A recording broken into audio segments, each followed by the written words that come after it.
The noon hour of Madness and Mayhem, the podcast.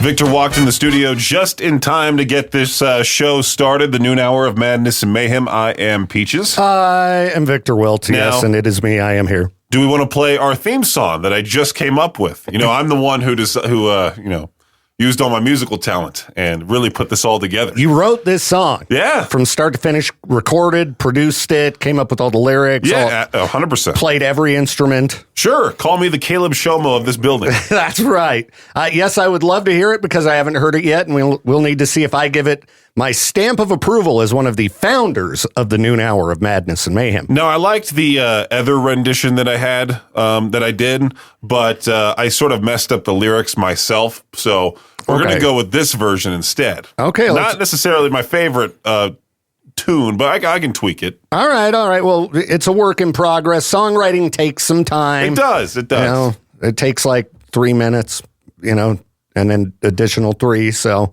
I get it, dude. It takes time. All right, here we go. Here's what I think is our theme song for the noon hour of Madness and Mayhem. Well, it's high noon on K-Bear 101.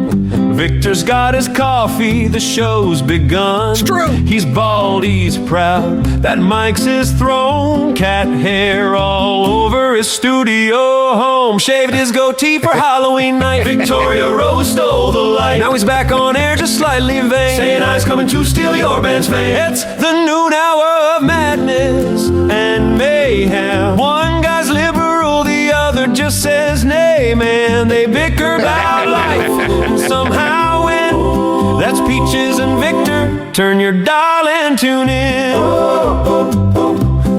Peaches is a tower from SoCal Sun, 6'9" and weighs a ton of fun. He hates Sublime, hates lasagna too. Nobody knows what's wrong with that dude. He'll argue with traffic lights and fate, but Victor just laughs, says this is great, cause trolling Peaches is half the show. You'll hear it live at noon. Now you know it's the noon hour of Madness and Mayhem. Coffee and sarcasm, who needs a name? And they clash like thunder, but it's all in jest. Two radio weirdos who might be the best. Victor's Prius hums like a lullaby. Peaches rolls his eyes and asks him why they don't agree on much at all. But that's why listeners have a ball. It's the noon hour of Madness and Mayhem on K-Bear 101. Go ahead, say, hey man. They'll rant, they'll laugh, they'll waste your lunch. Two radio legends with a caffeine punch. Yeah, it's K-Bear 101 now. Pass Victor another coffee shooter before Peaches snaps. There you go. All right. That's it. I like it. That's what I thought. Very nice. I wish I could afford a Prius. I need something with better gas I don't think they're all that expensive. Dude, the more expensive? I can't afford $50. There's a thing called a loan, Victor. Yeah, I know, but you got to make them payments. Yeah. That's the problem. I can't afford a loan. Well, it says here the 2026 Toyota Prius.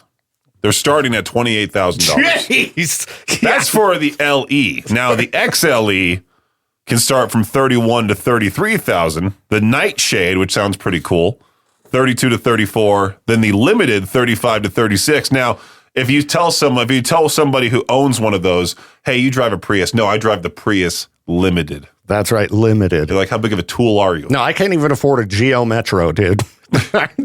you might not even know what that car is. I'm going to look it up. I've heard that name many times. I don't think they make them anymore. Geo Metro compact car from 1993. Here's one from 2000. Yeah, that's probably about when they stopped making them. Those were the ones with good gas mileage back in the day. The MPG on this thing, 39 city, 46 highway. Yeah, they weren't too bad. See if you could find one used locally. Let's see how much they cost. 55 to 79 horsepower. All right, let's Flintstone this thing. Exactly. They're not good for going up hills. that Malad pass in a Geo Metro. Not fun. I see right here from Edmonds. There are 5 used Geo Metro vehicles for sale near you with an average cost of $3,561. Still out of my budget. I mean, that's way out of my budget. Yeah, you might as well, as a joke, just get one of those on the side, drive it around during the summer. if I could afford it, I'd go get one right now. I think I would love to see how I fit in one of those things. I don't know if you'd fit, Peaches. They're pretty small cars. We almost made me sit in Ben from the Advocates Corvette. Yeah, but, that was tight for me. Yeah, that's tight for you. I'm not going to try my best to get in there. Yeah. It was difficult trying to get in the back of the police car. Oh, yeah. You had to, go sideways. I couldn't get in. I was stuck. Well, I think they would have had me laid down in the back or something like that. they got to bring in, the SWAT vehicle that they put you in the back of like a van Oh, that'd style be pretty thing. cool, wouldn't it? I'd love to see you get dragged away by SWAT. You would look BA if you just got in the back of a SWAT truck. That's right. You come out in the orange jumpsuit. And in my next stage announcement, I'll be coming out of the SWAT car. Did you see the Cybertrucks were announced as they're going to be used by the Las Vegas Police Department? Yeah, I did see that. How annoying. Right. You see some Cybertruck following you. Oh no, it's the 12. Yeah, Whatever they call them. All right. Is It's the fuzz. Is it somebody compensating or is it the cops? I don't know what to do. Oh, Help anybody me. who drives a Ford Explorer just for the fun, screw you. You don't like Ford Explorers? Well, aren't those the ones that are like the they're kind of like the cop cars too, right?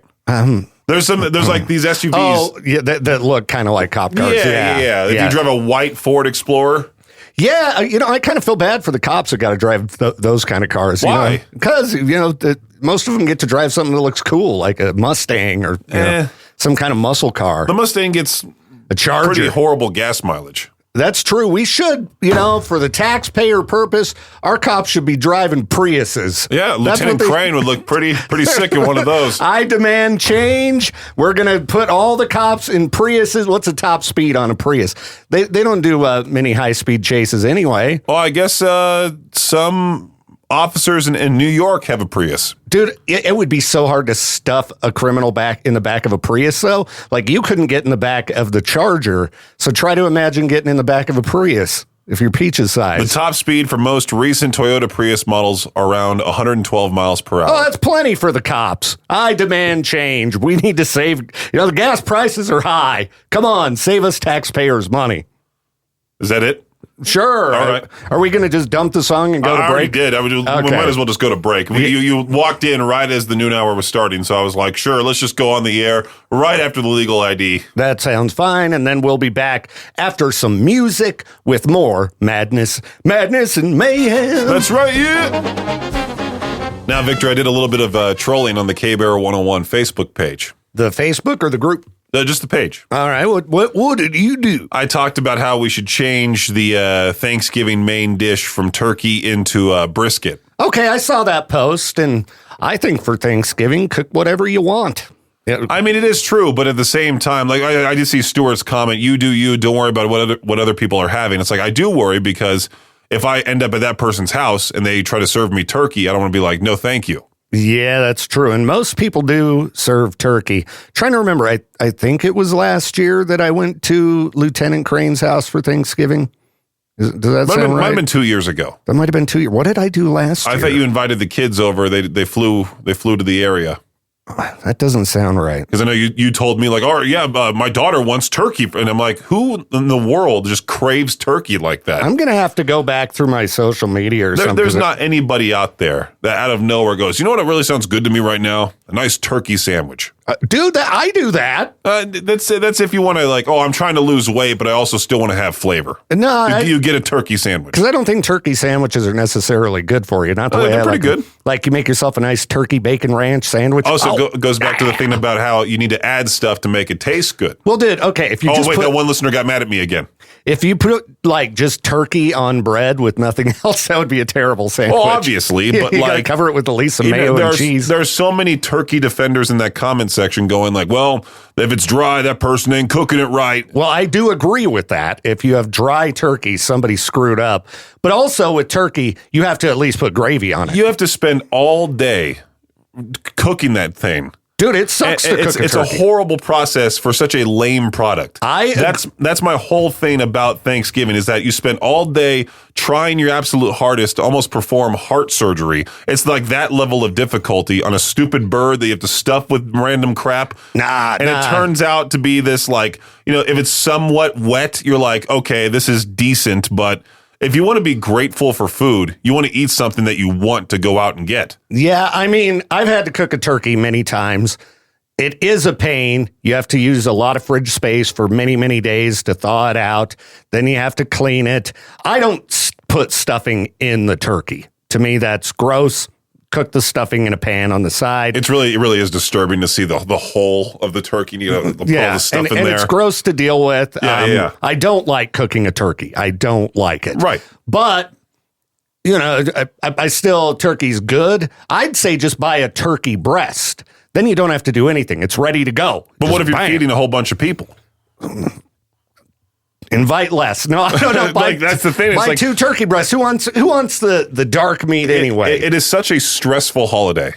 It is. Because if you're the person hosting, it's the worst. Like if you're inviting your random relatives that come over, they barely know who you are. It's kind of like that whole thing about how girls get attacked if they're wearing a band t-shirt. It's like name 3 songs, name 3 fun facts about me. And if you can't do it, then you don't know me and you go somewhere else for Thanksgiving. See, that's why it's good to be the host. Then nobody's bothering you because you're cooking. Well, that's true. I don't know what's happening for Thanksgiving this year because I have a big dining room with a big table and lots of chairs. I might get duped into having to host Thanksgiving. I don't know. And you also have a special lady now who might bring the family over too. She has family. Yeah. She has a lot of family. She's like, oh, come on. You have the big table. Come on. Let them come over. And you're going to be like, well, for you, I will. I do kind of have the perfect place to do it. But my house is a mess. No, sorry, everybody. My house is a mess. Nobody can come over for Thanksgiving. That's the thing. It's more of a mess than usual right now because of the zoo that has moved in. All of the critters. Well, whose fault is that? You let her do that, then it's going to be the Thanksgiving dinner guaranteed. Well, you can't. Guaranteed. You can't just be like, you have to get rid of all your pets. Only mine are That's allowed. Right. Put them down in the backyard. Get the gun. Just go drop them off at the Humane Society. I know they've been attached to you for 10 years. Just go drop them off, rehome them. Right. Yeah, you can't do that. And I like her pets. My cats just don't really like her pets, but they're starting to get along. Though I don't know if you heard my story about Koopa this morning. Oh, no. It's a long story, so I'll save it for our next break. Okay. Because for those who missed it, my evening last night that was going very well was very quickly derailed by Koopa in a very disgusting way. All right. And I'm sure listeners will laugh, and hopefully it'll be also appetizing for them while they eat their lunch. I also think this whole thing, petition to change Thanksgiving dinner from turkey to brisket. Brisket's also very difficult to get right. Yeah, it's way worse than turkey. I say change it to pizza. Change it to pizza, tacos. Yeah, tacos are perfect. They're like the easiest thing to cook. You put the meat in the pan, season it. All right, get your tortilla and put your crap on it. I mean, even the white people tacos were like, it's just horribly done. People still somewhat enjoy it. But you're right, pizza, you can't really mess up pizza. Hot dogs. Hot dogs. that. Hot dogs for Thanksgiving. Sure. Because they got all kinds of meat in them. You got beef, turkey, chicken, who knows what, pork. All right, Victor, you said you had a story about your cat, Koopa. Do you want any music behind this? Oh, I used the horror movie music when I talked about it earlier on my show, but you can pick whatever you'd like. Yeah, that'll work. Okay, so... Even though Halloween is behind us now. All right, I'm going to go over my whole afternoon yesterday. So, about 4:45, I remembered that I have a lot of cardboard in the back of my truck that I needed to take to the dump, the transfer station. So I Googled their website. Let me actually Google their website again real quick, because I wanted to determine if I am stupid or if they need to put more information on their website. I heard your thing with Jade yesterday about why it's not just called the dump. Yeah. It has to be called the transfer station. Because they got to transfer the stuff to the dump. But I still call it the dump. So anyway, it says... has new temporary hours and will be accepting limited loads due to maintenance inside the transfer station building October 14th through November 24th. See below for more details. So it's got the temporary hours, which are 7 a.m. to 5 p.m. And it says that small loads blah, blah, blah.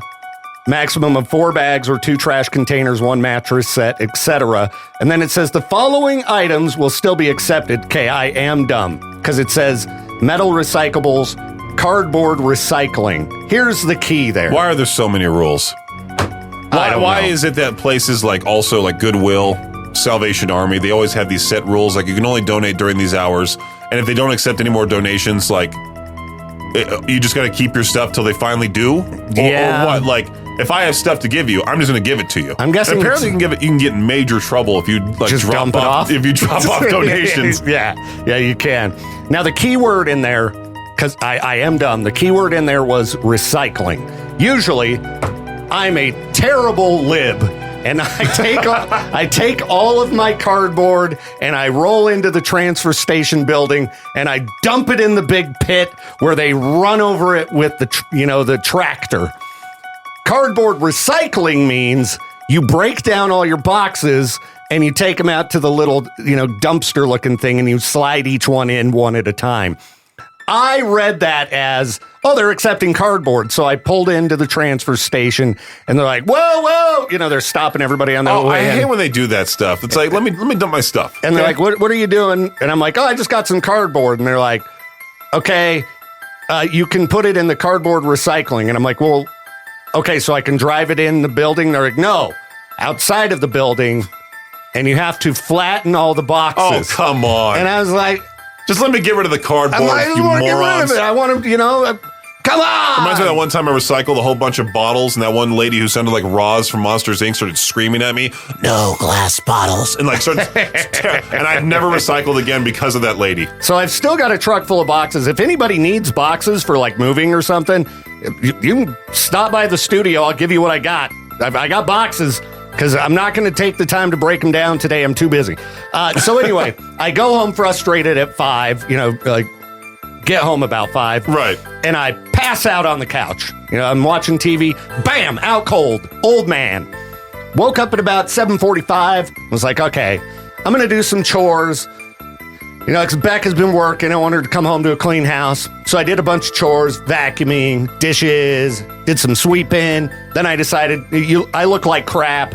I'm going to shave and I'm going to take shower. So I'm, nice and clean after doing the chores and I look nice. So it's about 10 o'clock. And I'm like, you know what? I'm going to go get myself a nice cold soda out of the fridge. And I walk to my fridge and Koopa has been hanging out on top of the fridge or up on the cupboards in the kitchen because he's typical cat. And he's bothered by all the other animals. Now, right prior to this, the last chores I did were vacuuming in the dining room, the dining room rug. And I also had Millie the dog running around and she attacks the vacuum. It's fun for her. She, gets a kick out of it. So Koopa's standing on top of the fridge watching all this and clearly disturbed by both vacuum and dog because cats hate both of those things. So then I go to open the fridge and there's a bowl of Halloween candy sitting on top of the fridge that Koopa is in. He's just standing in it. And the bowl, when I opened the fridge, it was on the edge, falls off the fridge. Now, one of two things could have either happened here. Koopa had freaked out and was standing in the bowl and peed in the bowl of candy. Or when the bowl tipped and he fell on me, he just started peeing. Pee went everywhere. All over me, all over my fridge, all over my floor, all over the candy, all over the cupboards. It was a pee explosion. Cat pee. Oh, right. No, it wasn't. Oh, right. It was not a kid. It was. Ah! And so I freak out, and I had to therefore deal with. I had to basically clean and scrub my entire kitchen. I had the paper towels out. I had disinfecting wipes. It's great not having a pet. Yeah, Becca gets home. I'm like, don't come near me. The only pee risk I have is me not making it to the bathroom. And it took me till 11 o'clock to clean the kitchen. 11? Till 11, because it was everywhere, and I had to shower again afterward and put on fresh clothes, because I also had pee all over me. I'm gonna go out and kill myself some people. Or cats. So first thing this morning, because Koopa ran and hid after that, this morning he's up yowling, rah, rah, and I just picked him up and walked downstairs. He's fighting with me because he wanted food, and I just was like, no, you're getting a reminder, bro. And I put him in the room with the cat boxes and just started yelling at him, this is where you pee! This is where you pee, Koopa! Kill John Lennon. So, yeah, I ended up getting to sleep after that because I was so jacked up, from mopping and, disinfecting wipes and showers. And I got to sleep at like midnight, dude. Oh, no. All because of stupid Koopa and cat pee. That was my nightmarish evening, Peaches. All right. And I was just about to sit down, relax, and watch some garbage.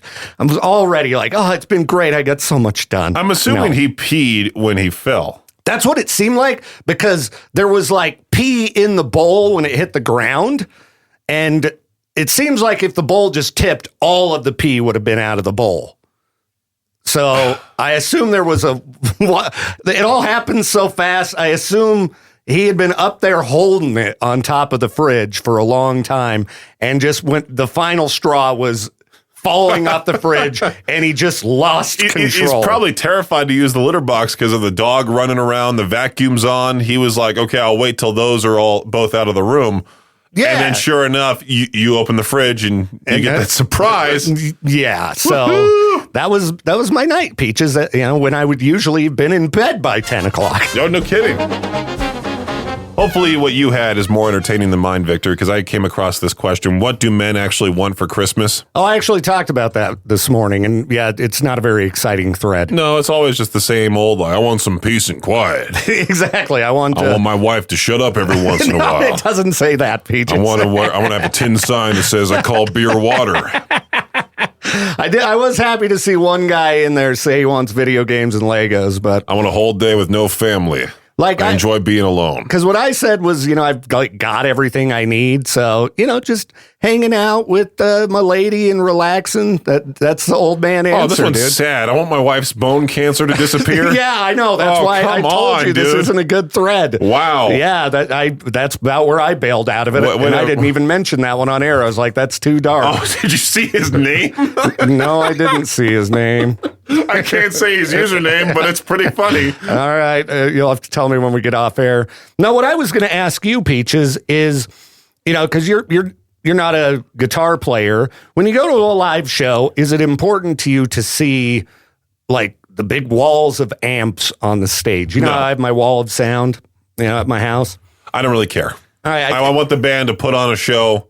I'm a guy who loves when they talk between the songs too. Yeah. Because when they do song after song after song and they just stand there, it's pretty boring to me. Yeah, I want to hear from the band a little bit of entertainment. A lot of people are like pointing fingers at Dayseeker right now by just saying they're just doing backing tracks and that's about it. And I was wondering why they sounded so close to the recording when they performed live at the Mountain America Center. I wasn't paying close enough attention to judge that.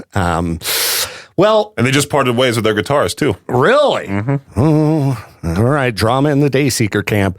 I know Fame on Fire. Also, Blake Saul is no longer in the band as well. And I just saw pictures of Fame on Fire on stage, and they only have 3 people, and one of them is playing bass, so there's no guitarist. So they're just running guitar sounds. Yeah.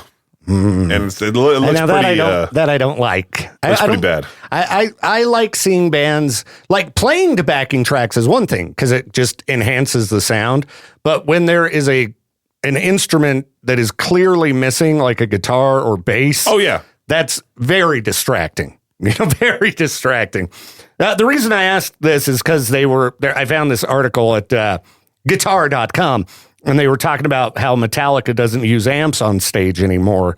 And, it's controversial to a lot of people, but I think it makes shows so much better because when you're using digital amps, like what I use, I mean, I still run it through a real guitar cab, but if I was going to play a show, I wouldn't bring the guitar cab. I know nothing about the technical side behind all this. So like, the most bands nowadays aren't using real amps on stage. They're using digital modelers that sound like real amps. Okay. And the great thing about them is, in the old days, Peaches, you'd have to put a microphone in front of your guitar amp, and if it moves the slightest bit, because you have to point it at the exact right part of the speaker. It'll start to ring, right? Well, it can ring, but the sound of the guitar, if it moves even like a half a centimeter, it could sound completely different. Huh. So with a digital amp setup, it just goes straight to the PA and it always sounds the same every night. It's going to sound perfect.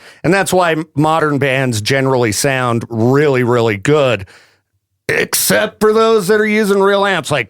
There are very few bands I've seen that are using real amps that sound as good as those using the fake amps.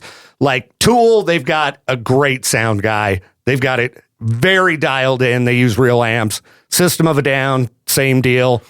You know who's viral on TikTok is the Like Moths to Flames sound guy? Yeah. He's posting videos of him doing his thing. He's like, okay, because of this, now we have to amp this up. Because of this, we put this down, and it turns out really cool. Yeah, I'll have to check that out. The first time I really discovered bands not using real amps and it being a controversy, I think it was Black Veil Brides. They were using digital amps, but they still put the wall of speakers behind them, but they were just empty cabinets. There were no speakers in them. It was just the boxes. I mean, it's pretty cool to have more props on stage rather than seeing a wall of amps. Yeah, and so like bands like Rush, who are also using digital amps, they were like, well, what are we going to do? It seems kind of silly to have the fake amp boxes. So they started putting up crazy stuff in the background where the amps would be, like a bunch of machines that were cooking rotisserie chickens. That's cool. And they were actually cooking rotisserie chickens. And then that's how they feed the crew at the end of the night. But that's what, looked like their amps on stage. And I don't know, to me, it's not controversial at all. But I remember when somebody took a picture of the back of Black Veil Bride's amps, or the cabinets, and were like, they're not really playing live. And it became this major discussion because people are like, no, they are playing live. They're just not using speakers. Is that it's why a digital modeler? Is that why people unnecessarily hate on them all the time? Because they used to be really accepted. But now all of a sudden, like anybody mentions Black Veil Brides. Well, I also think like you were talking about it this morning when you were saying like what band has the worst fan base. I have to say the entire genre of rock and metal. It just, no matter what band you post online. Yeah, magically there's somebody in the comments going, "That's cornball music." Now that's the thing to say. Cornball music. Like I posted like all the new releases coming out last Friday on Halloween, and some guy was like, "Besides Peeling Flesh and this other band, this is all cornball music." I haven't heard that one. Cornball. Well, how old was that guy? People are calling it. People are calling Ice Nine Kills corny, cornball. It is kind of corny, but it's fun. Like Electric Callboys, kind of corny. Yeah, it's better than just having some generic bland band out there. I don't know. But, I've always been into kind of corny music. I mean, my band used to make joke songs, like the song we wrote about Jade's band, the Britney Spears song the Reptilians wrote. I love Tenacious D. They're definitely corny. Yeah. I was a huge fan of Green Jello when I was a little kid. Three Little Pigs. Guar. Yeah, Guar, corny. Like, it's okay to have fun in music, Look at Gutalax. Those guys are in hazmat suits and Ghost. They've got a lot of corny going on. I mean, look at how they dress and how they sound. Like people don't get it. There's a lot of humor in what Ghost does. Just go watch their music videos, like the He Is video. Well, I know. It's hilarious. I posted that question. What's that one song that annoys you to the point where you can't even listen to it? And there was multiple people, but anything by Ghost, anything by Sleep Token. It's like, you got to name one specific annoying Ghost song. What's that one song for you? Is it James Blunt, Monsters? Pretty any song by James Blunt. Any song, yeah. I just don't know the names of them. So that's probably why people use that answer, Peaches, is because they don't know the individual song name. You can't really hate it all that much if you don't even know the song title. Yeah, you can, because you turn it off so fast and you try to pretend it doesn't exist. Well, because you would want to know the name so that way you can avoid it in the future. Like you could tell your Pandora, old person Spotify, or even Spotify not to play it. Can you tell it to not play a specific artist still? Okay. Yeah. See, so yeah, I can understand why people use that answer because I don't know the name of James Blunt songs. All I know is that he's the worst vocalist of all time. There's a whole lot worse than him out there. I mean, Like Gwen who? Stefani exists. Gwen Stefani's way better Gwen than him. Stefani sucks. She is a million times The better singer than James of Blunt. the past singer and now the current son, the singer of Sublime. Both of them are awful. A million times better than James Blunt. No. A million times better. There's no talent there. It's just him talking about things. Feel like that. Oh, are you one of those guys? Rap's just talking. No, but it's rap is entirely different from feel like that. Yeah, but they're almost rapping in a lot of those Sublime songs. You know, it's that reggae thing. Summertime and the living's easy. That's it. The noon hour of Madness and Mayhem is a production of Riverbend Media Group. For more information or to contact the show, visit riverbendmediagroup.com.